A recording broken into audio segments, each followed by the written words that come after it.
Today on Lockdown Red Wings, what was Joe Veleno doing out there with Team Canada in the World Cup? Also, turmoil in Toronto.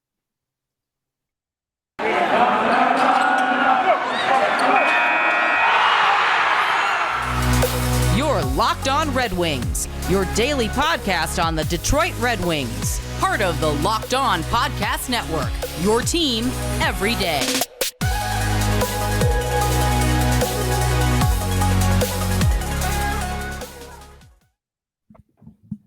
Welcome back to the Locked On Red Wings podcast. We are your hosts, Brian Fisher and Scotty Bentley. I'm a WWJ new podcast producer for the Daily J. It's what it's called.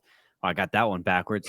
Scotty's the host over at Locked On Tigers, as well as a freelance journalist for the Detroit News. Today's episode is brought to you by Gametime.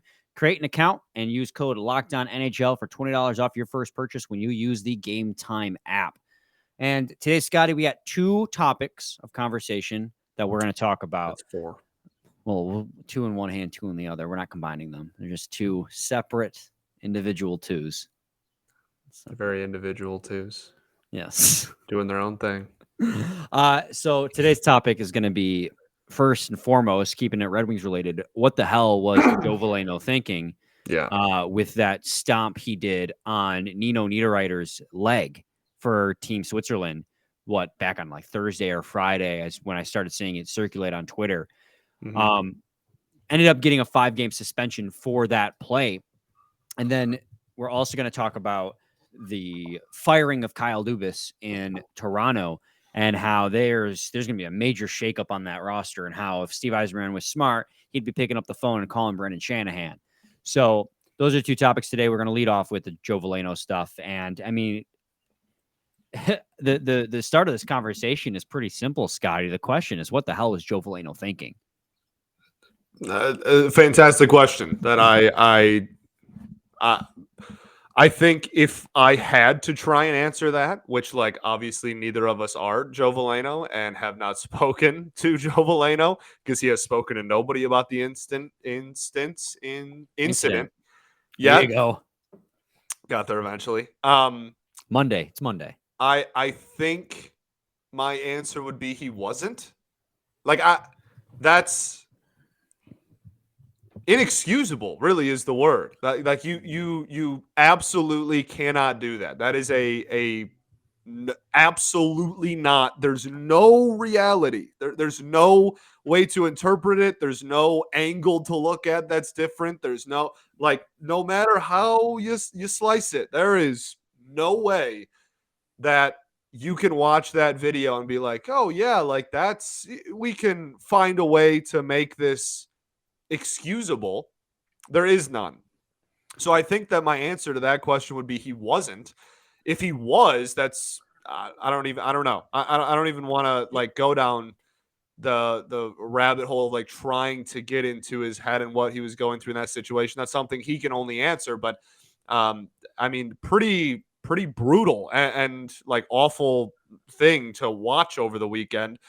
And he's suspended for the remainder of the tournament. He's got 5 games. Yeah. So and it could carry over if Canada's eliminated early. Right. Obviously, if they go home earlier, which is Canada, so odds of that are probably relatively slim. But if they are eliminated earlier, that could carry over into whatever is next for him on Canada. But it's not a great look, certainly for Veleno, which there's no denying. But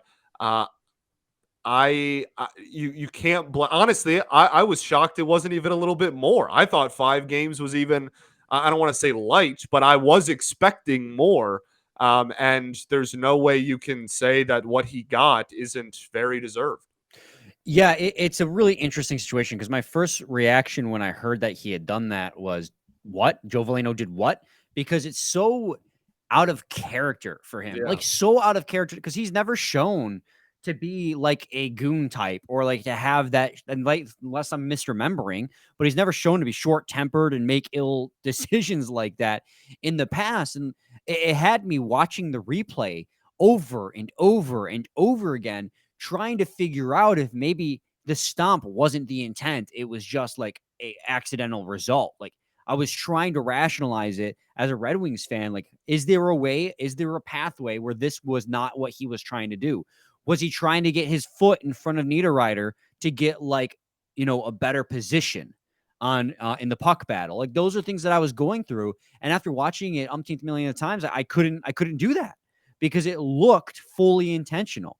He brought his skate up and first made contact with the shin and shin down to the skate. And it's just, what the hell was he thinking? Because that's people have short fuses, and I didn't even see anything in that play that would have set him off. So it's hard to even play the, like, something set him off and he made a dumb decision while he was angry. They were in the corner battling for the puck, and out of nowhere, in the midst of the puck battle, he just stomped on Niederreiter's leg. So without a doubt, it's absolutely inexcusable. And when you're in the position that Joe Veleno is, when you're trying to get your career off the ground, like, you're not an established player in this league yet. Like, you're not to the caliber where you can ride out this 5-game suspension and you'll immediately get another invite. Like, him being on Team Canada was a surprise. He was doing pretty well in the exhibition games, not the exhibition games, round robin games to this point as well. So, but he's not an established enough player that he can survive a suspension. Like, it's 5-game suspension, which, like you were saying, Scotty, could theoretically carry him to the end of the tournament if Team Canada either makes the bronze medal game or the gold medal game. But if the Team Canada's eliminated early, that suspension is going to carry over. Now, what I don't know is if he is serving that suspension if he's not on the team. I would imagine not. So what this does is if Team Canada is eliminated early and he never establishes himself as one of the best Canadian hockey players in the game, he'll never get another invite to a Team Canada again, because of the fact that they'll know he'll have to serve 1 or 2 more games and they can't afford to have one of their players out that long. He might have just ended his international career with the IIHF with that stomp. And there are arguments to be made. And I've seen it on Twitter, Scotty, and I'm sure you have. People have been saying that it should end his IIHF career. Like, I've seen people saying that the Red Wings should punish him. And I don't know. I hesitate when it gets to that point. Like, people have been throwing out lifetime bans, but these are people on the internet. You know how reactionary they are. It was a bad look for Joe Veleno. It was not. You cannot be doing that. And thankfully, Niederreiter is okay. That's the biggest thing. Yeah. The biggest thing is that he's okay and he didn't come away injured. In fact, he gave a couple of shots, deservedly so, to Joe Veleno after it was over. But like, if he had done damage to Niederreiter, like, that would have been it. Well, that's this.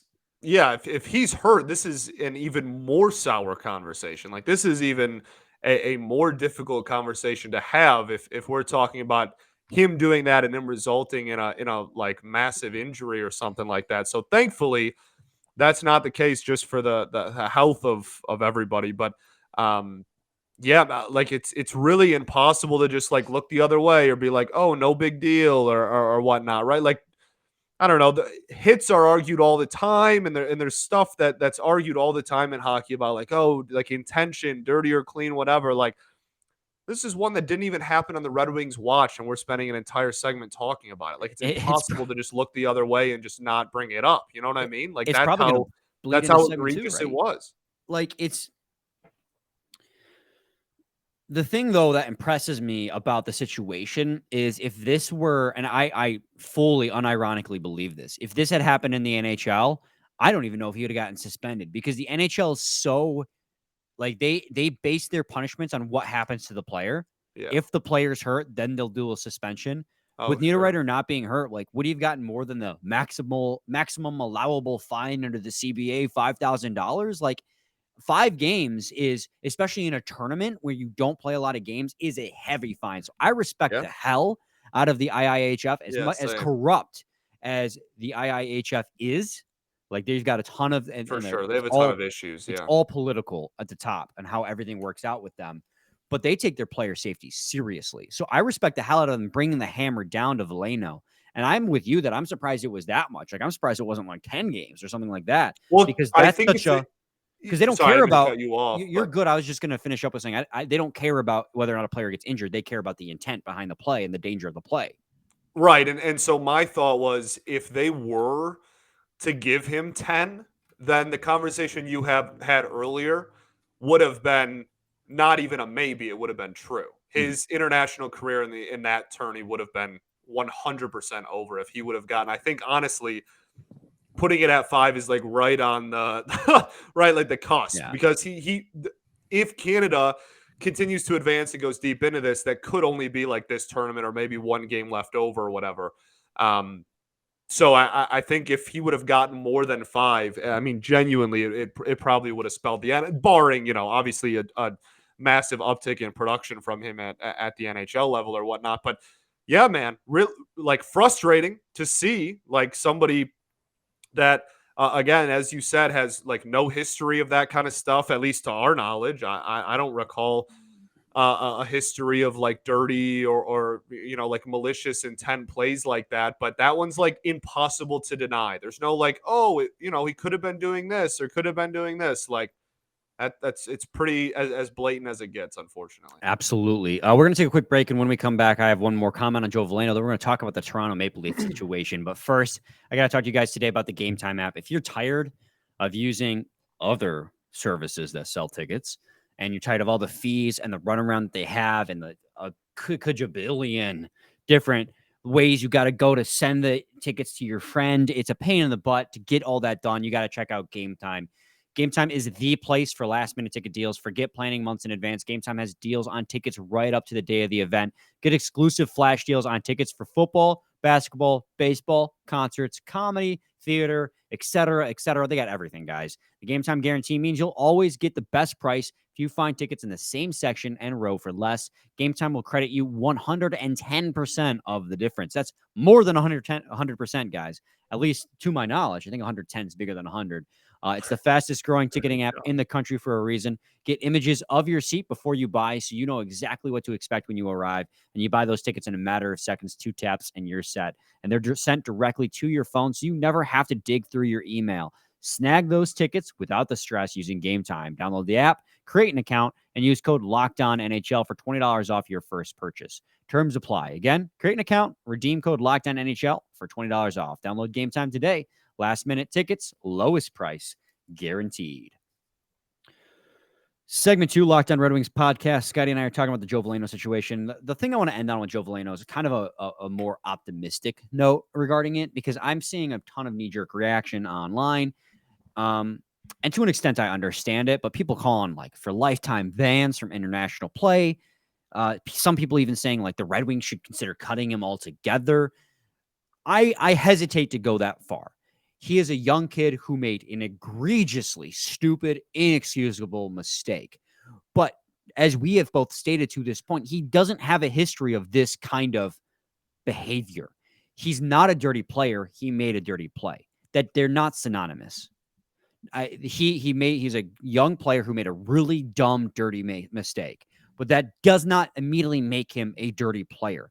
If this is the only thing in his entire career that he does dirty, he's not a dirty player. But he needs an opportunity to redeem himself. He needs to show, like, I believe in growth as a person. I believe in not immediately saying this person is trash because they make one mistake. And I think part of this, and I'll admit it, maybe part of my opinion on this is skewed by the fact that Nino Niederreiter was not injured. If he was injured, maybe my tune's a little bit changed. I'll admit that. But as it stands right now, he's a young kid who made a dumb mistake, but still has a ton of career ahead of him to prove that that's not who he is. So while he's gotten his suspension, he's gotten his punishment, from here on out is an opportunity for growth for Joe Veleno. So I think that this is just where he's going to have to, I want to hear what he has to say. I want to hear what he was going through his mind. And I want to hear, I want to hear him be apologetic, because you can't do that, right? It's unacceptable. But I also want to see a track record of this not being who he is. And we've seen it already in 2 years at the NHL level. I've barely seen Joe Veleno ever do something dirty, or never, except for this one-off weird occasion. So I'm prepared to give him a second opportunity. And I think that players deserve a second opportunity, especially when it's just one-off occasions like this.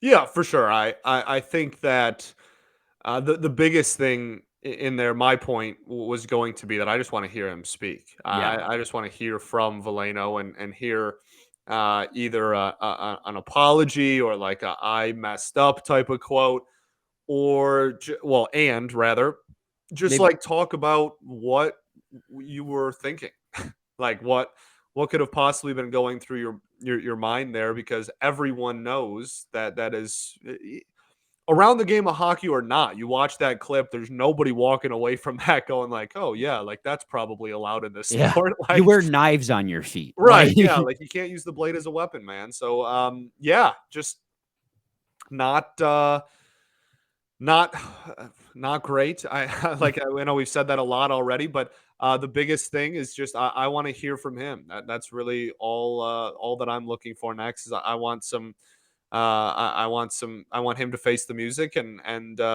answer some questions about it, and then I'm completely with you on the rest of it. If it's a one-off thing and he goes the rest of his career without anything like that, then it was just then it was just that, a one-off thing, I guess. Absolutely agree. Let's transition now. Let's talk about this Toronto situation. I mentioned at the start of the show, but Kyle Dubas and the Toronto Maple Leafs parted ways this last week. And originally I tweeted out that it felt like a scapegoat thing, where the team that performs fantastic in the regular season, no shows in the playoffs, the GM's to blame, even though, at a certain point, the players have to just get the job done themselves. I mean, if you can get over 100 points in the regular season, but I mean, there is something to be said about the fact that Dubas never really solved their defensive issue, and that the goaltending never really improved in his tenure. So they parted ways. And at first, like I said, I thought it was scapegoatish. Come to find out that Dubas changed agents and was basically trying to get a lot more money from Brendan Shanahan, and then also held a media availability against Shanahan's wishes. So that changed Shanahan's thinking. Because remember, guys, Shanahan's the hockey operations president. He's the actual guy running the show. Mm. Dubas was the general manager, but Shanahan was his boss. So Shanahan fired him, essentially, is what has happened. Well, Toronto, even before that, was in an interesting situation where they have zero cap space. Granted, they have a bunch of free agents coming up in this upcoming period here, this offseason, but they're all guys who make a little bit amount of money. You have Auston Matthews with 14%, Tavares with 13%, Marner with 13%, Nylander with 8.5%.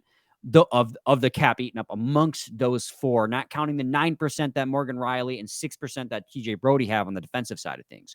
They have like 6 players eating up half of their cap. They're too front loaded. They're gonna have to offload, and I think the firing of Dubas signals a major shakeup coming to that roster, because Scotty, this last playoff loss proves yet again that they have got to address their biggest needs, which is defense and goaltending, and they cannot do that in the cap hell that they currently are in. So, pick up the phone and call Brendan Shanahan, Stevie. Yeah, well, I think that's a situation not only the other 31 GMs are all going to be very closely watching, but I think that's a situation that really all of North America is going to be watching very intently. All the whole world, is going to be watching what Toronto does and where they really go from here. Just the consistent and it's almost guaranteed at this point, just like the letdown in the playoffs. And as you said, they're big. They have such a prolific offense year in and year out, and their biggest needs continue to be defensive depth and just honestly a lick of goaltending. Would be really great for them on a consistent basis, and something that they haven't been able to get. So if the firing of their GM is to lead to, with multiple dudes that are free agents after this upcoming season, if this leads to a potential, hey, we're going to trade some of our upcoming UFAs for some help in our team needs, anything from that all the way to like complete and utter teardown that some people are throwing out there, and like everything in between as well. It really is such a fascinating situation, which is why we're spending a whole lot of time talking about it today. So let me ask you this then. If you're Steve Yzerman and you see that they have to offload one of these guys, because Auston Matthews' contract is up at the end of next season, right? And you assume they're going to want to sign a generational goal scorer long-term to keep their window open for as long as possible. They cannot do that because he will become that highest paid player in hockey when that happens. Yeah. So he'll be making 13, 14, 15 million dollars, especially as the cap goes up another like 5 million next offseason, supposedly at least. They're going to need to offload one of these guys more than likely. I mean, it is possible to circumvent the cap in this league. We've seen that with Vegas, Chicago, and Tampa Bay back when, their windows were open. I mean, obviously Vegas is still in it right now, but it's in their best interest. And maybe I'm a little biased as a Red Wings fan wanting to take some of those assets, but it's in their best interest to offload one of those guys so they have the cap space to re-sign Matthews and shore up their defense and goaltending, which they have yet to do. I mean, we've seen time and time again, teams that are front heavy don't seem to win the cup. Hasn't worked with Edmonton, and it hasn't worked with Toronto. Meanwhile, super well-rounded teams are the ones winning the cup. Colorado, offense was great, defense was great. Tampa Bay was one of the most well-rounded teams in the NHL. Toronto's super top heavy. So my question to you, Scotty, is do you call Brendan Shanahan, if you're Steve Yzerman, and ask about Nylander, Marner, or even Matthews? Because there's rumors that he was really tight with Dubas, and he's upset that Dubas got canned. So he might want out. If you're Yzerman, do you call about one of these guys, or you kick the tire on all three? Well, kick the tire on anybody. Yeah, they should. I do have one of the three of them that I think is much more likely than the other two. You want me to save it for segment 3? Yeah, that was all right. The goal there. Awesome. So we'll get to that in segment 3. So stay tuned to Lockdown Red Wings. Segment 3, Lockdown Red Wings podcast. We're talking about the turmoil in Toronto. Scotty, we're going to lead on with your next point here. Go ahead. Yeah, I think that, look, you're not going to not kick the tires on Matthews. And that kick the tires doesn't mean even offer anything, right? That just means ask about it. There's no way honestly, there's no way 31 GMs are going to ask about Auston Matthews. You know what I mean?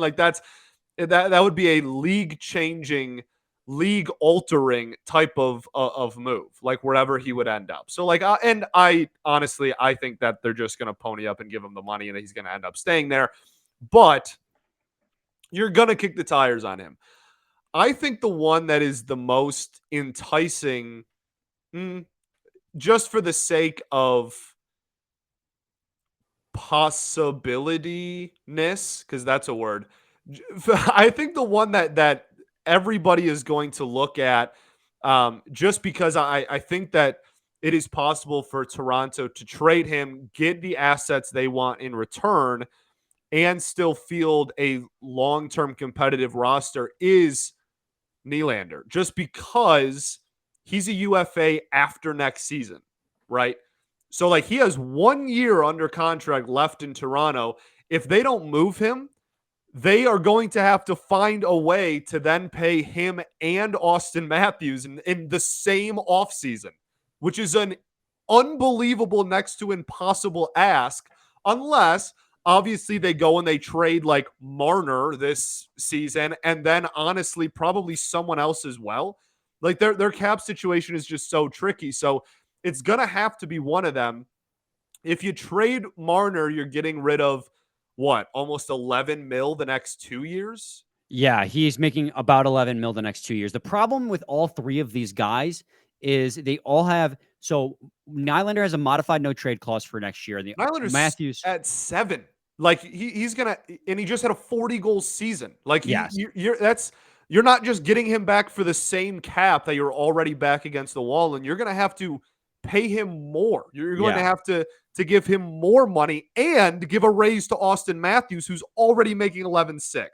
I think Nylander is the one that is the most feasible for other teams to poach, because they'd still get a great return for him, obviously. The teams that trade for him can then try and extend him right away, which is presumably what the Wings would do with their cap room if they were to make a run at him. And they could get assets to fill in their holes and still maintain their competitive window, because they would still have Tavares, Marner, and then presumably Matthews. Yeah, and so that's the thing too, right? It's about the return as well. What are you going to have to give up? Nylander they're all right in their primes, 25, 26, like right around Dylan Larkin's age. Matthews is younger than Dylan Larkin, which is crazy. Nylander just had a 40-goal season, which you've already said, 87 points in 82 games. Marner's coming off a 99-point season, in which he had 30 goals and 69 assists. And Matthews, his goal scoring was down this year, and that means he only scored 40 goals. Right. He had 40 goals and 45 assists for 85 points. Last year, he had 60 goals and 46 assists for 106 points. Honestly, I don't even think it's about, you talk about affordability. The Red Wings are in a unique spot where they have $30 million in cap space. Every single one of these guys is affordable for them. Yeah. The problem becomes, and every single one of these guys would immediately make the team better. Like immediately open up a window, if you're asking me. For sure. The problem becomes what you'd have to give up. Because especially if you're trying to go after a generational talent like Matthews, nobody is untouchable. It's gonna be nobody is. Yeah. And if you're the Toronto Maple Leafs and your biggest weakness is defense, I mean, they're probably going to be asking for somebody like Edvinsson or even Seider. Here's my thing. And this is purely hypothetical. And also remember, this is in division too. So when you make a trade in division, you're going to be giving up more because you're going to have to face that player that you're trading away. That's just how the politics of the NHL works. Teams don't like trading in division. If you trade for, hypothetically, it'll never happen, but if it's Matthews, I'm sorry, you're going to have to be okay with giving up Moritz Seider. I'm not advocating it, but that is realistically what they'd ask back. I mean, they're trading away a generational goal scorer. Yeah. And if they're asking back an all-star caliber defenseman, that's just fair. You're going to have to give up a lot for any one of these players. But I think more than anything, it'd be Auston Matthews, which is probably why it's not feasible. And it's not feasible because the Leafs aren't going to give up on him unless he wants to leave. Correct. If he wants to leave, that changes. But assuming he wants to stay, he's never leaving. Sure. That's why Marner and Nylander, like you were saying, are the most realistic. And as you've already stated, about $7 million for Nylander, one more year on that deal. And Marner, about $11 million with 2 years left on that deal. Both of them probably are going to get a pay raise when their contracts are up. They're both right-handed shooting wingers, like goal-scoring wingers that shoot right, which is really needed on the Red Wings. I'd be fine giving up like multiple firsts and a high-end prospect for either one of these dudes. The only person, and that's going to be the price. And the only person that's untouchable, in my opinion, for Marner or Nylander is Seider, and Larkin, obviously. But Larkin's not going anywhere. Yeah, he's got a no trade anyway, so it's not going to happen. But the only person when it comes to Marner and Nylander that's untouchable is like Seider. I'd give up whatever, no. The team needs the goal scoring. I'm right there with you. I think when it comes to acquiring either of those guys, the only two people that are not going to be brought to the table are Seider and Larkin. That's it. And that's the price that you're going to have to pay. And we've talked a lot, man. Like we've talked a lot about how important this offseason is, how the free agent class isn't like the strongest free agent class in the world. You're not going to get goal scorer at the NHL level in the draft, in this draft immediately for this upcoming season. I'm not saying that it has to be these two necessarily, right? There's a lot of, we already talked about Connor and Winnipeg. There's a lot of situations in the NHL to acquire goal scoring, but these are the conversations that we're already having because this team desperately needs a goal scorer. And depending on what happens in Toronto, these could be 2 or even 3 more that really open up. Well, and these conversations are fascinating because the Red Wings are in a really unique situation where they have a lot. Their war chest is full, as they like to say on the radio. They have high-end prospects. Right. They have a lot of draft picks. They have guys who have shown real talent at the NHL level already, and they have a crap ton of cap space. The Red Wings are in a position where they're trying to take a leap to make their team better now, and they have the assets to do it if they so choose. If I'm the Red Wings, and I'm an impatient NHL fan, I'm an impatient Red Wings fan. So, I'm saying do it. Just take the leap of faith. Because you cannot get stuck in that frothy middle. You can't get stuck there. You got to you don't want to be the Minnesota Wild where best case scenario is you make a first round appearance and get eliminated in 6 games. That's not where you want to be. You want to be a team that can make deep runs and win a Stanley Cup. And that's where some people are going to push back, that Marner and Nylander and Matthews, all three of those guys disappear in the playoffs. And that's a fair criticism. I mean, that's their core four, right? With Tavares included, is those guys. And they haven't shown up in the playoffs. That is completely fair criticism, which is why I think originally I thought the firing of Dubas was a little bit knee-jerky because of the fact that those are the four guys that showed up all season long and then stopped. That's not Dubas's fault. They stopped scoring all of a sudden. They couldn't rise to the occasion. But my response to that criticism is this. When you're a team that's not making the playoffs, you can't criticize players who don't score in the playoffs if you're not there. Like, if these guys carry the Red Wings to the playoffs, that's a win. Like, that is a win. We'll cross that bridge next offseason, right? When we're a playoff team and have another offseason to play with. Yeah, if Marner's in a Red Wings jersey and he doesn't put up 5 goals or any goals in a series, then that's a conversation to be had then. But guess what? They'll have made it to the playoffs. Right. So it's all relative. It's a fascinating conversation because obviously there's the connection between Yzerman and Shanahan. They played together on Stanley Cup teams with the Detroit Red Wings. So you hope that maybe that relationship, they have some conversations. I'm sure they will. Yzerman does his due diligence. Definitely will have conversations. Just a matter of how serious any of them get. Yeah, exactly. But also, like, it's in division and nobody really knows what's happening in Toronto. They're poised for a real roster shakeup. But how many years have we heard this type of conversation happen and then nothing changes? Yeah. Like, not even just regarding Toronto, just in teams in the NHL where it's like, so-and-so is going to have a roster shakeup and then. For sure. So, it's fun. I love talking about Toronto as much as because I hate them so much, because I dislike the Maple Leafs to such an extreme. I love talking about them, which I know is kind of like convoluted and contradictory. Is that a word? Contradictive? Yeah, but like, I don't know what you're contradicting yourself of. Well, it's like I don't like the Leafs, so I talk about them all the time. Oh, you know? I mean, I guess you're just being a fan. It's all right. I love hockey. I love hockey. All right. Any final thoughts? Got to stop myself from rambling. We ball. We do ball. Fun episode. Well, the second half was fun.